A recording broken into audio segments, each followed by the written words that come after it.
Peki Allah Teala Hazretleri şu anda bu sohbet meclisine gelmiş olan bu 100 tane genç kardeşimin nereye gideceğini biliyor mu bilmiyor mu? Bakın ne dedik hizmetin başında? Onun ilminde gidilecek olan yerler, hangi kulların nerede öleceği, ne kadar yaşayacağı, ne kadar hastalık geçireceği, bunların tamamı onun ilminde bir nokta gibidir. Hepimizi bilir. Nereye gideceğimizi bilir mi? Şu anda buradaki Müslümanların nereye gideceğini, sonucunu nasıl öleceğini, nerelerde öleceğini hepsini bilir. Onun ilmine gizli olan hiçbir şey yoktur. Zaman bizim için geçerlidir. Peki bunu bilmesine rağmen neden bizi yarattı? Neden? İtiraz etmeyelim diye ayetin sonunda ne buyuruyordu? İnna kunna an hâzâ gâfilîn. Siz oraya gittiğiniz zaman, ben size hesaba çektiğim zaman mahşer günü, bana demeyesiniz diye biz bundan gafildik. Bizi dünyaya göndermedin, bizi sınav etmedin. Demeyesiniz diye, bahaneler öne sürmeyesiniz diye ben kainatı yarattım, galaksileri yarattım, güneşi, ayı yarattım, sonra dünyayı yarattım. Bunları bir yörüngeye koydum. Dünyayı size yaşanılacak bir yer yaptım. Orayı bir sınav mekanı kıldım ve sizi sınav ettim. Ben sizin hepinizin nereye gideceğinizi biliyordum ama sizi oraya yarattım, yaşattım, yarattım, oraya koydum ve sizi sınav ettim. Bunları, bu getirdiklerinizi siz kazandınız. Artık bana itiraz edemezsiniz. İşte bunun için Allah Teala kainatı yaratmıştır. İtiraz edemeyelim diye. Eğer yaratmasaydı ne olurdu? Biz mahşer gününe gittiğimiz zaman Allah Teala ne derdik? Ya Rabbi, eğer sen bizi dünyaya gönderseydin, bir yaşanacak bir yer verseydin, bize bir seçme şansı verseydin ben sana namazsız bir gün geçirmezdim. Ben sana hacsız bir hayat geçirmezdim. Zekatımı verirdim. Derdik, itiraz ederdik. Bu itirazı yapmayalım diye Allah Teala böyle yarattı. Bir misalle yakınlaştıracağım. Öğretmen sabahleyin okula gitse, oradaki çocuklara bir defter açsa ve çocukların isimlerini teker teker saysa, 40 tane çocuğun ismini sayıyor. Ve şöyle diyor, Recep İsmailoğlu, 2, Ahmet Bican, 1. Daha sınav yapmamış. Sınav yapmadan çocuklara teker teker sınav notu verse. Birisine 5 veriyor, birisine 1 veriyor, birisine 2 veriyor. Şimdi bu öğrenciler bu öğretmene itiraz etme hakkına sahip mi değil mi? Sahip. Sen bize ne soru sordun, ne cevap aldın. Sen sadece kendi kafandan bize notlar veriyorsun hocam. Der mi demez mi? Der.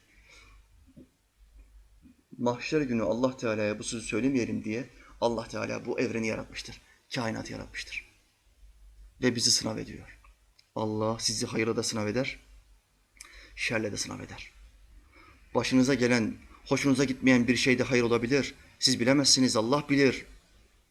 Siz bilemezsiniz, Allah bilir. Bakın, şerle imtihanı da vardır Allah'ın. Bir mesele vardır, hiç hoşumuza gitmez. Ama bunun sonucunda hayır olabilir. Geçen hafta bir olay oldu, bütün dünya ayağa kalktı. Brezilya'da bir futbol takımı, artık kaçıncı ligde bilmiyorum, uçakla gidiyor, uçakları düşüyor. Uçağın içindeki 2 kişi hariç bütün uçaktaki futbolcular, teknik heyet falan hepsi ölüyor. Ancak ilginç bir olay var. Gitmeden önce teknik direktör takımdaki 3 tane topçuya diyor ki siz kadro dışısınız. Siz bizimle uçakla deplasmana gelmeyeceksiniz. Şimdi bu topçuların yerine kendinizi koyun. Bu 3 tane kadro dışı bırakılmış topçu. Bu kadro dışı bırakılma olayı bunlar için iyi bir şey mi kötü bir şey mi? Prim alamayacak. Gözden düşecek.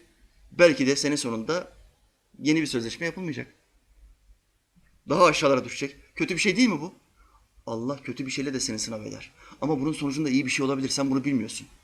O topçulara bu haber gittiği anda, kağıtlar ulaştığı anda siz gelmeyeceksiniz bizimle. Kağıdı geldiği anda topçular ne dedi? Utanmaz teknik direktör. O kadar da idmanda koşturmuştum etmiştim ya. Nasıl beni almazsın ya? Dedin atar gider yaptın hocaya. Ama bu 3 tane adam televizyonun başında otururken, o uçağın düştüğü haberini alırken ne dediler? Allah'ım sana şükürler olsun beni kadro dışı bırakmış bu adam. Şükürler olsun. Dediler mi demediler mi? Daha yaşamaya devam edecek bak. Başına gelen şey kötü gibi görünüyordu. Ama sonunda bir hayır çıktı. Bu iş böyle kardeşim ya. Sonuca bakacaksın. Asla hemen o anda karar vermeyeceksin. Hemen ani bir öfkeyle, ani bir hamleyle sözlerini ortaya atmayacaksın. Allah'ı incitecek kelimeler söylemeyeceksin. Allah'ın kader denilen bir yarattığı bir sistem vardır. Adalet eder. Kader adalet eder. Bunu unutmayın. Cemal Gürsel diye bir adam vardı. Bizim cumhurbaşkanlarımızdan. Darbeci Cumhurbaşkanı. Cemal Gürsel. Bu ismi unutmayın. Bu adam 38 tane albayla, şimdi diyorlar ya bu Kemalistler, laikler, ya böyle darbe mi olur ya? 3-5 bin kişiyle darbe mi olur?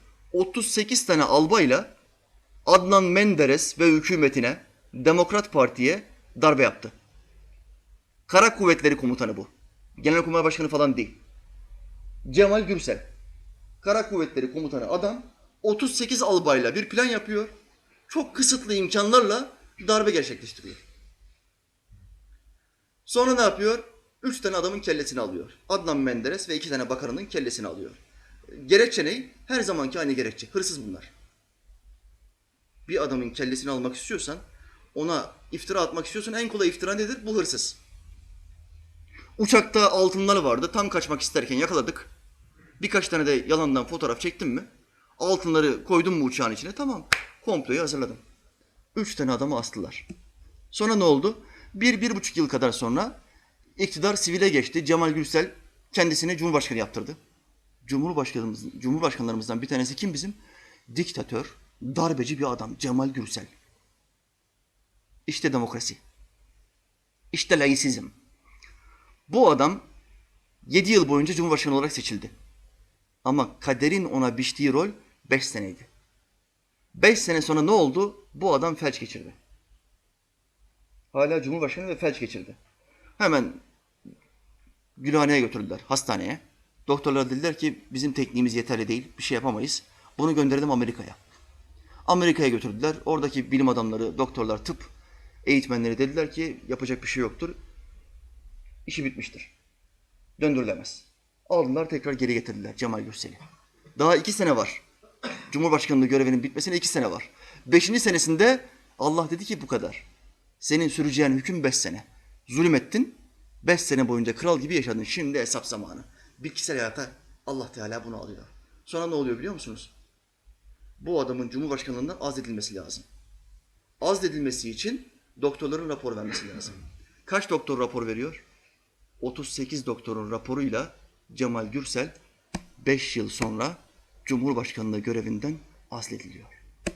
38 albayın eşliğinde darbe yapan darbeci diktatör 38 doktorun imzasıyla sıradan bir insan olarak hayata gözlenmiyor.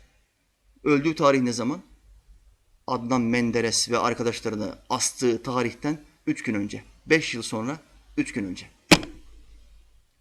Nerede bir zulüm görürsen gör, kader adalet eder. Unutma, kader adalet eder. Şu halde Allah hangi bir kavmi yükseltirse muhakkak bu kavmi alçaltacağı bir gün gelecektir. Hangi kavmi alçaltırsa muhakkak onu yükselteceği bir gün gelecektir. Bakın Osmanlı'ya yükseltti. Sonra yerin dibine soktu. Eğer İslam'a sarılırsak bizi tekrar yükseltir. Peygamberimiz Muhammed Aleyhisselam'ın bir devesi vardı. Bu devesiyle yarışlara katılırdı. Yarışlar hız üzerineydi. Girdiği her yarışta kazanırdı. Bir zaman bir beldeden bir adam geldi devesiyle beraber. Yarışa girdi, Peygamberimiz Aleyhisselam'ı ilk defa geçti. Sahabe-i kiram şaşırdı. Ya nasıl olur bizim peygamberimiz hiçbir yarışı kaybetmezdi. Nasıl bizim peygamberimizi geçti dediler. Muhammed Aleyhisselam ne buyurdu? Kardeşlerim hiç şaşırmayınız. Yükselttiği her şeyi peşinden alçaltması Allah'ın adetidir. Yükselttiği hangi millet varsa neticede daha yok etmeden onu muhakkak alçaltacaktır. Bugün hangi kavmi yükseltti Allah? Amerika'yı yükseltti. Ya biz göreceğiz, ya oğullarımız ya torunlarımız bunların ezildiği, yok olduğu zamanı görecekler. Muhakkak Allah rezil eder. Bir yükseltir, bir rezil eder. Amerika'dan çok daha büyük bir imparatorluk olan Roma İmparatorluğu. 2000 yıl. Roma İmparatorluğu. Dünyanın gördüğü en büyük imparatorluktur. Allah rezil etmiştir. Sonucuna bakın. Rezil oldular. Kökünü de biz kazıdık atamız Fatih'le. Bizans'a girdik, sıfırladık. Bu böyledir kardeşler. Şu halde söz verdin mi? Verdin. Bu sözü İsmail'e, Mehmet'e, Ahmet'e vermedin.